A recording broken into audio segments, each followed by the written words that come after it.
ஆரம்பிக்கிறது ஒரு நிறைய சண்டை சச்சரவுகளுக்கு நடுவில் தான் இந்த படம் முதல்ல தொடங்கினது. முதல்ல அந்த இயக்குனரும் இந்த நடிகரும் ஒன்று சேர அந்த அந்த விஷயம் தொடங்கினது எங்களுக்கே எதிர்பார்க்கல. நானும் என்னைக்குமே இவரோட வேலை செய்யக்கூடாதுன்னு இருந்து, அவரும் என்னோட வேலை செய்யக்கூடாதுன்னு இருந்து, அதுக்கப்புறம் ரொம்ப சாதாரணமான ஏன்னா 2 பேருக்கும் பெருசா தனிப்பட்ட முறையில் கோவம் எதுவும் இல்லாதனால ஒரு சின்ன பூ மலர்வதை போல அந்த அன்பு வெறும் அவ்வளோ நேரம் கோவம் எல்லாம் மறந்து ஒரு அன்பா மலர்ந்து, அதுக்கப்புறம் அவர் கதை சொல்லி,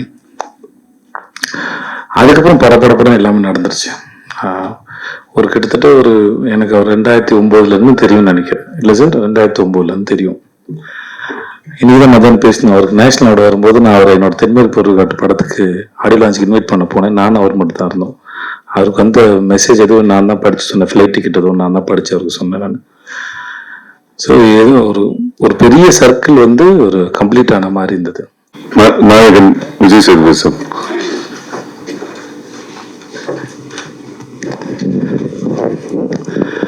உள்ள வந்திருக்கவங்க எல்லாருக்கும் வணக்கம். எங்களுடைய இயக்குனரும் ஹீரோயின் நேராக கேள்வி பதிலுக்கு போகலான்னு சொன்னதுனால ஒரு ஃபார்மாலிட்டிக்கு வழக்கமாக அவங்ககிட்ட பேசின ஒரு பழக்கத்தில் சரி நான் முதல்ல பேச ஆரம்பிச்சுட்டு அப்புறம் கேள்வி பதிலுக்கு போயிடலாம் தான். எங்கிருந்து ஆரம்பிக்கிறதுன்னு தெரியல. ஏன்னா இந்த படம் ஆரம்பிக்கிறது ஒரு நிறைய சண்டை சச்சரவுகளுக்கு நடுவில் தான் இந்த படம் முதல்ல தொடங்கினது. முதல்ல அந்த இயக்குனரும் இந்த நடிகரும் ஒன்று சேர அந்த அந்த விஷயம் தொடங்கினது எங்களுக்கே எதிர்பார்க்கல. நானும் என்னைக்குமே இவரோட வேலை செய்யக்கூடாதுன்னு இருந்து, அவரும் என்னோட வேலை செய்யக்கூடாதுன்னு இருந்து, அதுக்கப்புறம் ரொம்ப சாதாரணமான ஏன்னா 2 பேருக்கும் பெருசா தனிப்பட்ட முறையில் கோவம் எதுவும் இல்லாதனால ஒரு சின்ன பூ மலர்வதை போல அந்த அன்பு வெறும் அவ்வளோ நேரம் கோவம் எல்லாம் மறந்து ஒரு அன்பா மலர்ந்து, அதுக்கப்புறம் அவர் கதை சொல்லி, அதுக்கப்புறம் படப்படப்படம் எல்லாமே நடந்துருச்சு. கிட்டத்தட்ட எனக்கு அவர் 2009 தெரியும்னு நினைக்கிறேன். இல்லை சார், 2009 தெரியும்.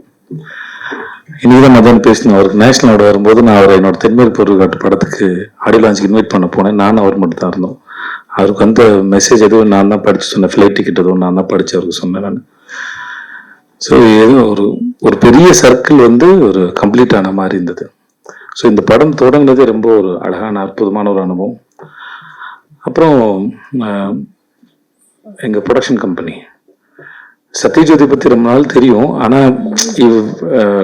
அவங்க 3ஆம் பேரை இதெல்லாம் அவங்க பண்ணவங்க, அது அங்கதான் தொடங்கியிருக்காங்கிறது எனக்கு பெரிய ஆச்சரியம் சார். உங்க ப்ரொடக்ஷன் வேலை பார்த்ததுல எனக்கு ரொம்ப பெரிய சந்தோஷம் சார், ரொம்ப பெரிய சந்தோஷம் சார். இது இவ்வளவு படங்கள் பண்ண இந்த நிறுவனத்தோட நான் முதல் முறை சேர்ந்து படம் பண்ணல ரியலி ரொம்ப பெருமையாகவும் இருக்கு, ரொம்ப சந்தோஷமாவும் இருக்கு. நாங்கெல்லாம் ரொம்ப சந்தோஷமா படம் பண்ணோம் சார், ரொம்ப நன்றி அதுக்கு. அப்புறம் எங்க ஹீரோயின் நித்யாவோட நான் 2019 2020 19 அப்படின்னு சொல்லிட்டு ஒரு மலையாள படம், அதுல ஒரு சின்ன கெஸ்ட் ரோல். ஆக்சுவலா அது ஃபீமேல் சென்ட்ரிக் ஃபிலிம். அந்த டைரக்டர் அவங்க பேர் இந்து. ஸோ அவங்க நித்யா தான் நடிக்கிறாங்க எனக்கு தெரியாது. ஆக்சுவலா இந்துவோட கதை பிடிச்சி போய் அவங்களுக்கா பண்ணலாம்னு சொல்லி போனது அது. அப்போ 2 பேரும் ஏதாவது நிறைய எல்லாம் சேர்ந்து போய் ஒரு படம் ஒர்க் பண்ணுவோம் அப்படின்னு பேசிட்டு வந்தது. அதுக்கப்புறம் இப்படி நடக்கும் எதிர்பார்க்கல. ஏன்னா இந்த மாதிரியான ஒரு படம் நித்யாவோட ஒர்க் பண்ணது மேல ஆசை இருந்துச்சு. ஆனா இந்த மாதிரியான ஒரு படத்துல அவங்களோட ஒர்க் பண்ணத பெரிய சந்தோஷம். படம் பார்க்கும்போது அவங்க எல்லாருக்கும் தெரியும், இந்த கதாபாத்திரத்துல நித்யாவை தவிர வேற யாரையும் இமேஜினே பண்ண முடியாது. எனக்கு தெரிஞ்சிருக்கு அவங்க பண்ண எல்லா படத்துலயும் அப்படித்தான் நினைக்கிறேன். நித்யா ஒரு படம் நடிச்சாங்கன்னா அதுக்கப்புறம் அந்த இடத்துல வேற ஒருத்தர் வச்சு பார்க்கவே முடியாது. அதுதான் நித்யா. ஏன்னா அது சும்மா வந்தோம், இது சீனு, இது டயலாகு, ஓகே, இது கோரியோகிராஃபி, இதை நடிப்போம் அப்படின்லாம் இல்லை. அதை முழுமையா புரிஞ்சுக்கிட்டு அது என்ன பண்ணலாமோ, இன்னும் எப்படிலாம் பண்ணலாமோ, டைரக்டருக்கு என்னெல்லாம் தேவையோ அது எல்லாத்தையும் சரியா புரிஞ்சுட்டு அதை சரியா பண்ணிடணும் மெனக்கிடக்கூடிய ரொம்ப அற்புதமான ஒரு ஆர்டிஸ்ட். நான் நித்யாவோட ஒர்க் பண்ணது ரொம்ப பெரிய சந்தோஷம். தேங்க்ஸ் நித்யா, இந்த படத்துல நீங்க ரொம்ப நன்றி. பாண்டா சார் பத்தி சொல்லிட்டேன், சண்டை பத்தி தான் சொன்னேன். ஆனா நிறைய பேர் ஒர்க் பண்ணிருக்கோம். ஆனா அது ஒரு பிரயாணம் மாதிரி வச்சுக்கோங்களேன். நம்ம ரொம்ப தூரம் பிரயாணம் போயிட்டே இருப்போம். அந்த பிரயாணம் செய்யப்பட்டு ஒரு 500 கிலோமீட்டர் பிரயாணம் பண்றோம்னா ஒவ்வொரு கிலோமீட்டரும் மனசு தங்காது. ஆனா அது ஒரு 5-6 இடங்கள் எங்கேயாவது இலைப்பாறை இருப்போம், ஏதாவது இடத்த உட்காந்து ரசிச்சிருப்போம், எங்கேயாவது சாப்பிட்டுருப்போம், எங்கேயும் சும்மா வெறுமனே இருந்திருக்கும், சில இடத்துல மேகங்கள் அழகா இருக்க ரசிச்சிருப்போம், படங்கள் எடுத்திருப்போம். அந்த ஞாபகம் மட்டும் வந்து அந்த பிரயாணத்தினுடைய மெமரிஸ். அந்த மெமரிஸ் வந்து திரும்பி திரும்பி ஒரு முறை நினைக்கும் போது அந்த பிரயாணத்துக்கு போயிட்டு வரலான்னு தோணும் வைக்கும். அந்த மாதிரி நான் அவரோட வேலை பார்த்தது ரொம்ப அற்புதமான பிரயாணத்தில் இருக்கக்கூடிய ஞாபகங்கள்ல முக்கியமான ஞாபகம் வந்து இயக்குனர் திரு பாண்டியராஜ் அவருடைய எழுத்துல இயக்கத்துல வேலை பார்த்தது.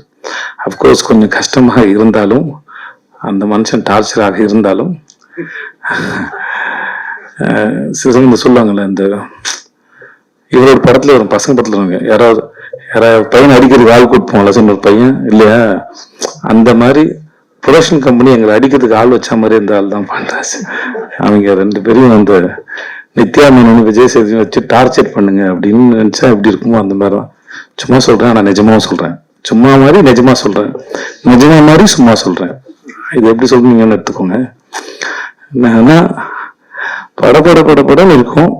ஆனா இன்னும் அதை ரசிச்சோம். ஷூட்டிங்லாம் முடிஞ்சதுக்கு அப்புறம், அந்த கடைசி நாள் முடிஞ்சதுக்கு அப்புறம் அங்கே உட்காந்து ட்ரெஸ்லாம் மாற்றிட்டு வந்து திரும்பி ஒரு 3/4 மணி நேரம் 1 மணி நேரம் உட்காந்து நாங்கள் எல்லாம் பேசிட்டு இருந்தோம். என்ன அதை விட்டு போறதுக்கு மனசு இல்லை. இன்னும் இந்த ஷூட் வந்து இன்னும் ஒரு வாரம் சும்மா ஏதாச்சும் எடுக்கலாமா அப்படின்னு தோணுச்சு. அந்த அளவுக்கு, ஏன்னா அது ஒரு பெரிய குடும்பமா இருந்தது. எல்லாருமே சரி, தீபாக்காவா இருக்கட்டும், சரவணன் சாரா இருக்கட்டும், ரோஹனா இருக்கட்டும், எங்க தங்கச்சி ராகவதி, அவங்க பேர் என்ன சார், ரோஷினியா இருக்கட்டும், குழந்தைங்களா இருக்கும், மகிழினி. ஆக்சுவலா அந்த குழந்தை வந்து முதல்ல ஆண் குழந்தையா அந்த ஸ்கிரிப்ட்ல. அவ பேரு மகிழினி. மகிழ் வந்ததுக்கு அப்புறம் அது அவளோட சரியான சாய்ஸ்ன்னு சொல்லி இந்த படத்துல எங்களை ஆசீர்வதிக்க வந்த தெய்வம்னா அது மகிழினி தான் நினைக்கிறேன். அந்த இவர் பேப்பர்ல எழுதுனத எப்படி ஒரு ஆட்டுக்கு எழுதி வச்சிருக்காரு. இவங்க சண்டை போட்டுட்டு இருக்காங்க, குழந்தை தூங்குது, திடீர்னு குழந்தை முழிக்குது, திடீர்னு குழந்தை பேசுது, அப்படிலாம் ஒருத்தர் எழுதும்போது நம்மளாம் நடிச்சிருவோம். ஒரு வயசு குழந்தை இதெல்லாம் பண்ணுனா எப்படிதான் எக்ஸிக்யூட் பண்ண போறாங்கன்னு எனக்கு பெரிய ஆச்சரியமா இருந்தது. கேட்டேன், சார் இதெல்லாம் நடக்குமா சார், எழுதி வச்சிருக்கீங்கன்னா? அதெல்லாம் நடக்கும் சார், வாங்க சார் அப்படின்னு. ஏன்னா நான் பசங்க பண்ணியிருக்கேன், பசங்க டூ பண்ணியிருக்கேன், எனக்கு தெரியும். நான் ஏதோ பேசுறாரு இப்ப, ஓகே அதெல்லாம் கொஞ்சம் வளர்ந்த குழந்தைங்க. இந்த குழந்தை எப்படி, எனக்கு பசங்க ஒன்லயே ஒரு குழந்தை வந்து வீட்டுக்குள்ள ஓடிட்டே இருக்கும்ல, அது நான் அந்த ஷாட் ரொம்ப ரசிச்சேன். அந்த ஒரு குழந்தை வந்து அந்த கதையோ அந்த காட்சியோ வந்து ரொம்ப நிஜமானதாக உயிர்வுள்ளதாக மாத்து. அந்த குழந்தை எதுலயும் பார்ட்டிசிபேட் பண்ணாலும் பரவாயில்ல, அது சுத்திக்கிட்டு இருக்கும் போதே வந்து அது ரொம்ப உயிர்வுள்ளதா மாறுது. அந்த மாதிரி மகிழ் அப்புறம் முத்துமணி மாலை 2 பேர் இருக்காங்க. முத்துமணி மாலை கூட கொஞ்சம் வளர்ந்த குழந்தை தான் அது. ஆனா மகிழ் வந்து ரொம்ப குட்டி பாப்பா. ஆனா இந்த கதையில ஒரு டைரக்டர் என்னெல்லாம் எதிர்பார்த்தாதோ அது அத்தனையும் ரொம்ப அழகா பண்ணா. ஒரு ஸ்டேஜ்ல எங்களை புரிஞ்சுக்கிட்டா, ஓகே இந்த ஷார்ட் எடுக்கிற நேரம் மட்டும்தான் இவங்க கூட இருக்கணும் இல்லையா, மற்ற நேரம் நான் எங்க அப்பா கூட இருந்துக்கலான்னு. பட் அந்த குழந்தை வந்து நித்யாவோடையும் தீபா கூட ரொம்ப பெட்டா இருந்தது. என்னை பார்த்து கொஞ்சம் பயப்படும். பட் மகிழ் வந்து இந்த படத்துக்கு வந்து எங்களுக்கு வந்து எங்களையும் எங்க தயாரிப்பாளரையும் படம் பார்க்க போறவங்க எல்லாரையும் கண்டிப்பா மகிழ்விக்கக்கூடிய ஒரு அது வர சீன்லாம் வந்து உங்க எல்லாரும் ரொம்ப பிடிக்கும். அது அவ்வளவு உயிரோட்டமா இருக்கு நம்புறேன். அப்புறம் எங்க தனித்தனியா பாராட்டினா இல்ல சொல்லணும்னா, எங்க டீம்ல வந்து அவ்வளவு பெரிய ஆக்டர்ஸ் இருக்காங்க. செம்மன் வினோத் சாரு, அப்புறம் அவங்க ஒய்ஃபை நடிச்சாங்க, அவங்க பேர் ஜானகிமா. ஐயோ, அவங்க இப்படி படத்துல வந்துட்டு போற, இப்ப இன்ட்ரோடியூஸ் பண்ண அந்த நாகப்பாம்பு வினோத் சாகர், எல்லாருமே சரி, படத்துல இருந்த எல்லாருமே இந்த படத்தை ரொம்ப, யோகி பாபு சார், எல்லாருமே சரி இந்த படத்தை ரொம்ப பிரமாதமா பண்ணியிருக்காங்க அவங்க வேலையை. இது நாங்கள் டப்பிங் பார்க்கும்போது ரொம்ப ரசித்தோம். படம் ஷூட் பண்ணிட்டு இருக்கும்போது நிறைய பேர் வந்து சொன்னாங்க இது எங்களோட கதையை பார்க்குற மாதிரி இருந்தது. ஸோ படம் பார்க்குற உங்களுக்கும் அப்படிதான் இருக்கும் நாங்கள் நம்புகிறோம். ஸோ ஜூலை 25 ரிலீஸ் ஆகுது. முக்கியமாக சனா எதிர்பார்க்கல. நான் வந்து ஒரு ஆல்பமே வந்து இவ்வளோ சிறப்பாக பண்ணி தருவாருங்கிறது பழக்கமாக அவர் பண்ணுறது தான். பட் நம்ம படம் வரும்போதில் கொஞ்சம் எல்லாம் சரியாக அமைஞ்சுன்னு ஒரு பயம் இருக்கும். பட் சன்னா வந்து இந்த படத்துக்கு வந்து ரொம்ப பிரபலமாக பண்ணி கொடுத்தாரு. கேமராமேன் சுகுமார், ஆர்ட் டைரக்டர் வீரசம்பர், எங்கள் ஃபைட் மாஸ்டர் கலை. எனக்கு அந்த பையனை வந்து 2019 தெரியும். எல்லா ஃபைட்டும் சூப்பராக பண்ணி கொடுத்தாங்க கலை. அப்புறம் பாபா பாஸ்கர். ஸோ இது ஒரு ஃபுல் பேக்ட் என்டர்டெய்னர். படம் பார்க்கும்போது கண்டிப்பாக எல்லாரும் ரொம்ப என்ஜாய் பண்ணுவீங்க அப்படின்னு நாங்கள் முழுமையாக நம்புகிறோம். ஜூலை 25 ரிலீஸ் ஆகுது. தியேட்டருக்கு வந்து பாருங்கள். ரொம்ப நன்றி. Thanks so much.